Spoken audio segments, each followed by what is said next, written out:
Good morning. আজকে আমরা বেরোচ্ছি ঠিক তোমার সাড়ে 9:30 ট্রেন আছে, তো বেরিয়েছি এখন। আমরা তো প্রত্যেকেই বেরিয়ে যাচ্ছি সকাল সকালে, একদম 7:30 বাজে। এদের তো ধৈর্য কুলোচ্ছে না, ভাবছো কত দেরি হবে। বেশি তো দেরি না, একটু আমরা এখানে ছিলাম ঈশ্বরদান ভবনে। আর গরম দেখো, 7:30 বাজে, আর রোদ কাকে বলে, একদম ফাটাফাটি। তো এই তো নদীটা পার হতে না খুব ভালো লাগে, নদীতে না গঙ্গাটা পার হতে খুব ভালো লাগে। আর এইখানে এই দাদার চা হাতের খুব টেস্টি লাগে, চা খেয়ে তারপরে উঠবো। তো আমরা সবাই মিলে বেরিয়ে পড়লাম এখন। আর এত দূর যাবো ওটাই চিন্তা করছি, আর ভাবছি এত দূর বসে বসে খাওয়া দাওয়া তেমন নিয়ে নিলাম, একটু পুরি টুরি নিয়ে নিলাম, খাই না খাই নিয়ে নিয়েছি সবাই। এই যে ভাই বোরা, এদের তো বেশি দূরত্ব না, 3টের সময় নেমে যাবে।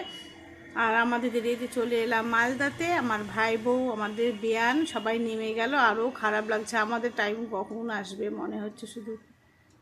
তো যাক, আমাদেরও টাইম চলে এসেছে, আমরাও নেমে পড়লাম গঙ্গারামপুরে ঠিক 5টার সময়। আর যেতে যেতে 5:30। আর মাথার মধ্যে চিন্তা আছে যে আমার এখান থেকে ব্যাগ রেখেই চলে এলাম আমি আর দীপক মিলে লাড্ডুকে নিতে। লাড্ডু তো খাই না, আরও এখানে না খেয়ে আরও অসুস্থ হয়ে গেছে। আর চলো, এই ভিডিওটি এই পর্যন্তই, টাটা বাই।